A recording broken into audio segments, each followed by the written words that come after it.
Okay, so I'm going to walk you guys through a quick comic book storytelling demonstration. I'm going to actually do a comic page in front of your eyes, explaining some of the process, some of the things I'm doing, maybe why I'm doing them, and point out a couple of the things. So hopefully that should help you at least get an idea of approaching a comic. This is particularly geared towards, like, say you're an artist already. You like to draw, you like to paint, maybe you're a writer or whatever, or an actor, and you want to do this comic. These will be some fundamentals that I think should definitely point you in a forward direction on this. If you've done comics before in the past, this will help kind of just maybe refresh your course. If you've done comics or you make comics all the time, you can see if I'm doing anything wrong, let me know, or just check it out and enjoy it. So, okay, so I'm not going to use, I think I mentioned these tools in a previous tutorial. We're not going to use the pencil and the eraser or the ruler for the purpose of the demonstration. So I'm just basically going to go right to the marker, and I'm not going to use the whiteout. So if I make mistakes, they're going to stay there. Okay, so, and I'm going to work on a landscape format. Normally your comic would be, horizontal, is that right? Upright, but I want to make sure it fits on the camera here. Okay, so let's see. I'm going to remember the boxes where you draw your art. They're called panels. So let me see. Let's divide this into 3 on top. Be probably a little. Okay, here we go. And here I'm gonna do one long one here, and then our last and 5th one here. So this is gonna be a 1-page comic.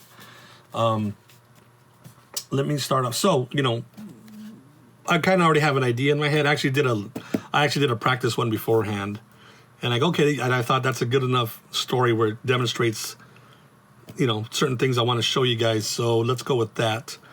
That's establishing shot. In this case, I want an establishing shot for the setting. Let's see here. Basically, it's a person walking, right? Let's give her a baseball cap. And let's say she's walking in the park. So this is the environment she's at. So I am creating some things that'll let the reader or the viewer know where she's at, where I don't necessarily have to put like a sign, the park or whatever. So little details in your environment will help your reader identify where they're at. So a bench and maybe a trash can, right? Put a little trash can there. And part of it's sticking out of the panel, so that's fine. So I didn't put it behind her or the bench behind her, because then she would get lost. See, if there's no need to put something behind the character unless you need it, fill out the space, and that way she's easily identifiable. So one thing we're going to do also, as I'm showing you some storytelling choices and such, let's talk a little bit while I'm drawing about word balloons, right? Because a comic does not have an audio chip. Maybe 1 or 2 does out there, but how does the viewer follow the story along by reading either word balloons that the characters are speaking, or I can start off with a caption, right? Kind of like just like in a novel where everything's written out, orienting you to where you're at. Okay, so let's see. A nice day in LA. Nice day in LA. And let's see, let's not put a word balloon, but let's put a little sound effect here. Right, this is I was curious if musicians ever look at these musical notes we do in comics and go, that's not the exact way to do it. But for purpose of a comic, most people will look at that, okay, she's whistling, right? Or you might think she has headphones on, but there's music going around her. And I'll do one more. Okay, there we go. So this is, what's her name? That's Sochi. Sochi's walking around the park. All right. So now let's see. Everything's all peaceful. We said nice day in LA. Let's go to the next panel. Let's get the story going here.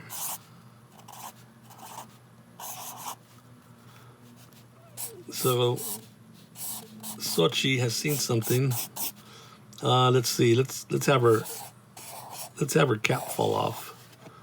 She's a LA Dodger fan.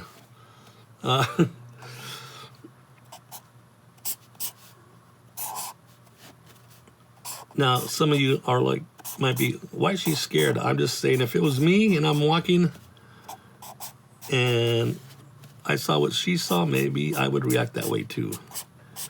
So, okay. Let me put another caption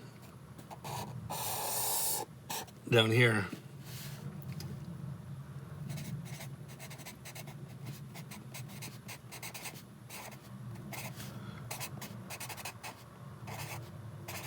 Something's amiss. It's not her saying that, it's the narrator. Maybe we should show her, we can express some more shock, put these little exclamation lines around her, right? And look at the difference here. That's peaceful, walking and whistling, and then boom. She saw something. So what is this something we did? Okay, so let me establish the ground level again of the park. So we're gonna put Sochi down here. She's still kind of reeling back, right? Exaggerated movements in this comic. Her hat is still flying around her head. What did she see? Like I said, some of you might be excited to see this. Actually, I'm gonna do it all this way. And then it's a UFO, right? And here we go. So it's swooping down. These are motion lines. Okay, let's have her yell something out. It's another word balloon.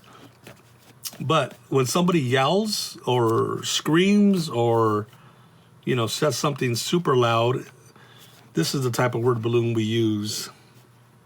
Let me write what she's saying here. And because it's one of these sound effect screams. There's no right or wrong spelling. She's like, "Aye!" So what you do is every word balloon has a pointer, so it points to the person talking.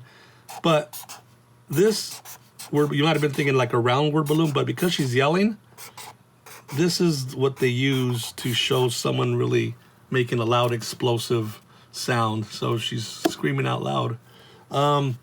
So let's go to the third panel. This is the large one, right? So the UFO. So let's check this out. Let me get this here right.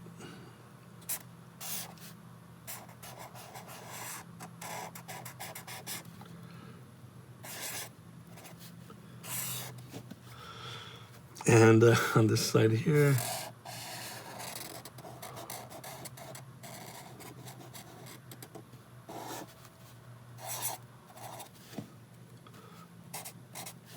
So these are aliens, and they got their own little sweat marks falling off their head. This guy, there's the back of the seat. This guy, I guess, was piloting it. And let's see, I guess I should put the steering control here in his hand and the little shaft there. This guy is just sitting in the seat next to him.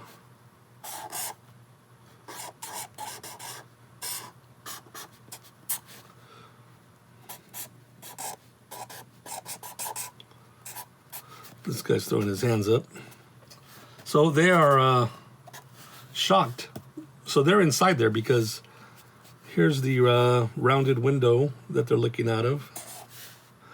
So you see I'm showing an interior shot, right? Just kind of imagining their POV, right? It's that basic shape of the window curved on top. So they're looking down at her. So she's going to be really small in the background, so she's not going to have a lot of detail. And she's still like, and here's her little hat up in the air. So she got scared when they showed up, but guess what? They're just as scared as she is of her. So there we go. Now we'll end it off here. So here we switch to the POV, the point of view, and that's always a neat thing to do.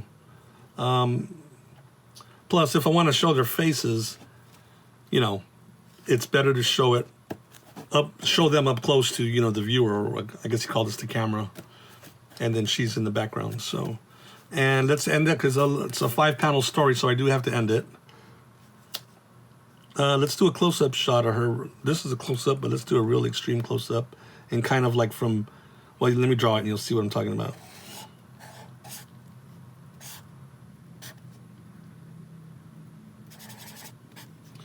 And her cap's back on her head. There's the bill. And let's see.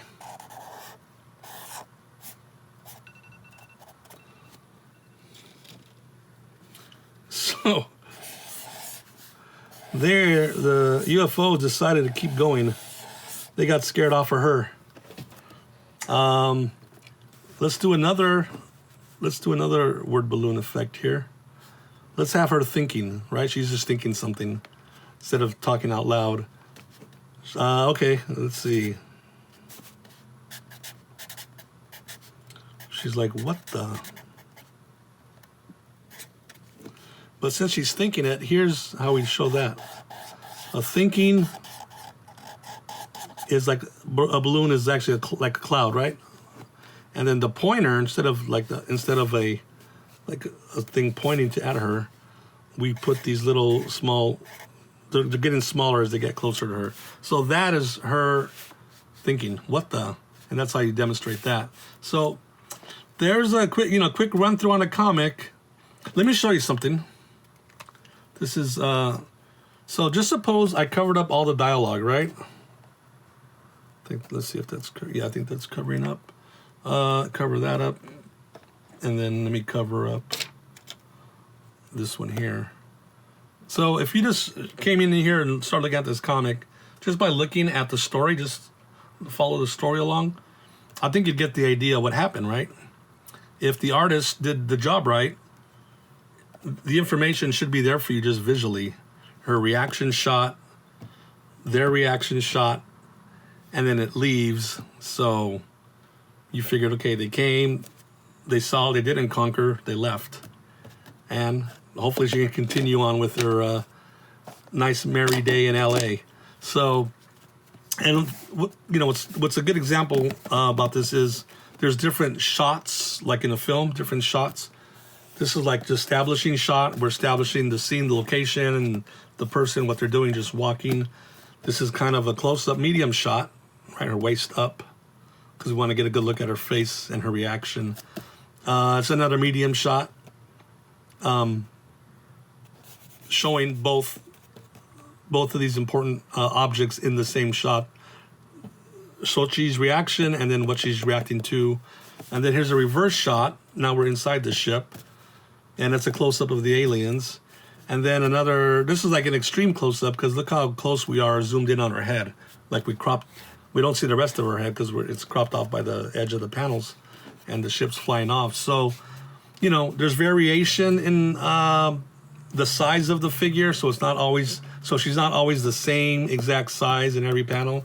I mean, you can do that. It doesn't make the comic wrong, but sometimes this type of zooming in and out has a little more dynamic action to it. So just, you know, again, this is just a quick little taste test on diving into a comic, and this will be a rough draft. Like, I want to just get it down first, sloppy and everything, mistakes and all. And then if I'm happy with it, then I redraw it on another sheet of paper. I take my time, right? I use the pencil this time lightly and put the details how I want it. And then when I'm done with the whole page, go back over it in ink. You know, so I got the nice black dark line and then erase all the pencil. So that is our comic. So let's see what you guys come up with, okay? Thank you. Bye-bye.